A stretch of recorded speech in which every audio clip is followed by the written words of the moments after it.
Hello friends, welcome back to our channel Chinnari's kitchen. ఈరోజైతే మనం జీరా rice prepare చేస్తున్నామండి. ఈ జీరా రైస్ హెల్త్కి ఎంతో మంచిది. ఏం కావాలో చూద్దాం.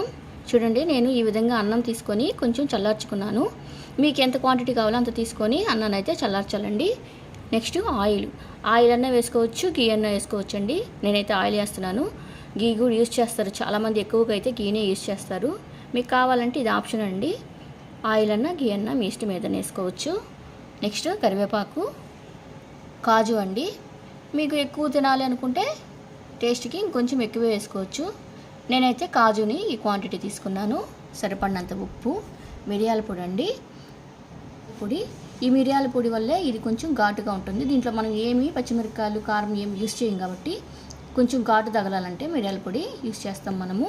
తర్వాత మెయిన్గా చెప్పాల్సింది జీలకర్ర అండి. చూడండి, జీలకర్ర అయితే నేను ఈ క్వాంటిటీ తీసుకున్నాను. ఇప్పుడైతే జీరా రైస్ ఎలా ప్రిపేర్ చేయాలో చూద్దామండి. ఇప్పుడు స్టవ్ ఆన్ చేసుకొని ఒక చిన్న బౌల్ అయితే పెట్టుకొని వాటర్ వేయాలండి. ఈ వాటర్ బాగా హీట్ అవ్వాలి. ఇప్పుడైతే మన వాటర్ బాగా బాయిల్ అయిపోతున్నాయి.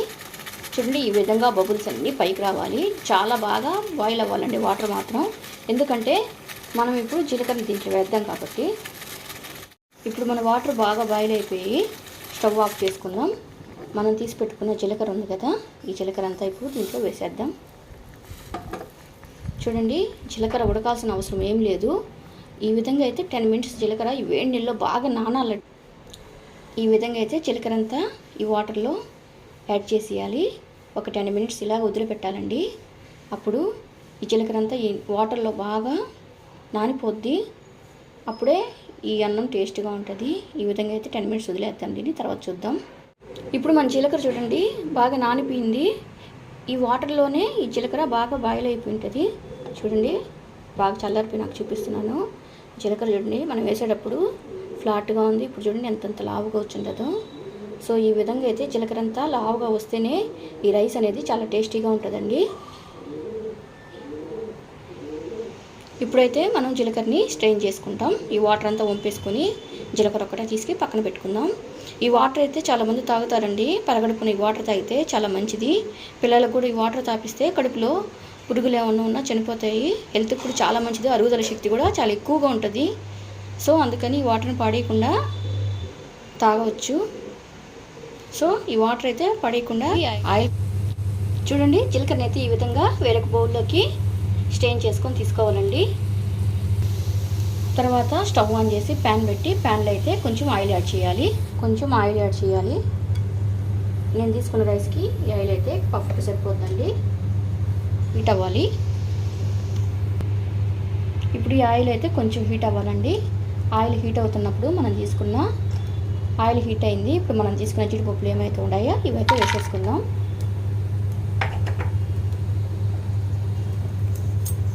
ఈ జీడిపప్పులని అయితే చిన్నగా ఫ్రై చేసుకుందామండి.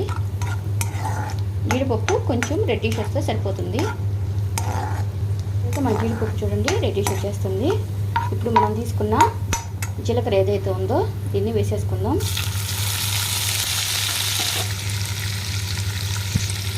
ఈ విధంగా అయితే జీలకర్ర అంతా వేసేసుకొని ఒకసారి బాగా ఫ్రై చేసుకోవాలండి.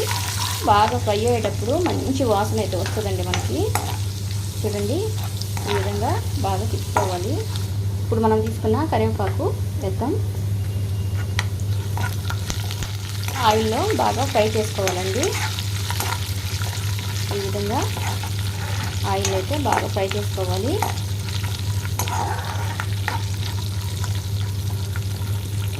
ఒక 2 మినిట్స్ ఫ్రై చేసుకున్నాక మనం అన్నం అయితే దీంట్లో యాడ్ చేద్దాం.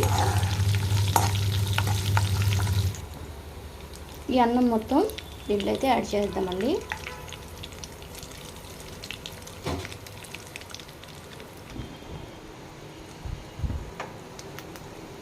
ఈ విధంగా అయితే అన్నం అంతా యాడ్ చేసినాక ఒకసారి అయితే మొత్తం మిక్స్ చేసుకుందాం.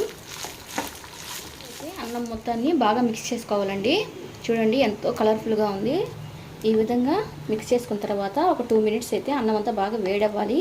ఎందుకంటే మనం ఇది ఆల్రెడీ చల్లారబెట్టాం కాబట్టి ఒక 2 మినిట్స్ బాగా వేడవ్వాలండి.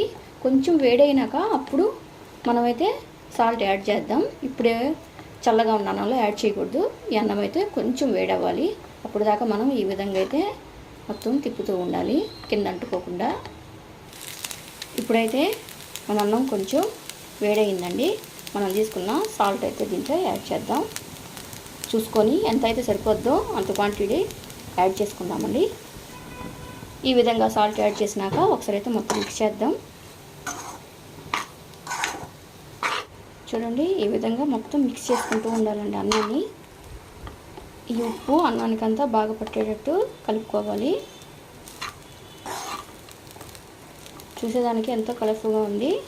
హెల్త్కి కూడా ఈ జీలకర్ర రైస్ చాలా మంచిదండి. మామూలుగా జీలకర్ర ఎవరు తినరు పిల్లలు, ఈ విధంగా చేసి పెడితే తింటారు. అందుకని పిల్లలకి మాత్రం ఇది కంపల్సరీ పెట్టాల్సిన ఐటమేనండి. మిస్ అవ్వకుండా దీన్ని మాత్రం ఒకసారి పిల్లలకి చేసి పెట్టండి. పిల్లలకే కాదు పెద్దలకు కూడా ఈ అన్నం చాలా మంచిది. మనము అప్పుడప్పుడు ఈ అన్నం చేసుకొని తింటూ ఉండొచ్చు. ఈ విధంగా సాల్ట్ మిక్స్ చేసుకున్నాక ఒక 5 మినిట్స్ అలాగే ఉంచి మొత్తం తిప్పియాలి.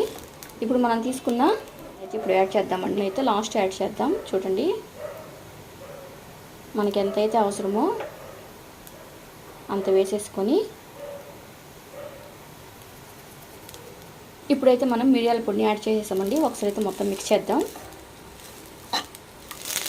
మిరియాల పొడి వేసుకొని ఈ విధంగా మొత్తం కలిపేసుకొని ఒక 2 మినిట్స్ ఉంచి స్టవ్ ఆఫ్ చేద్దామండి.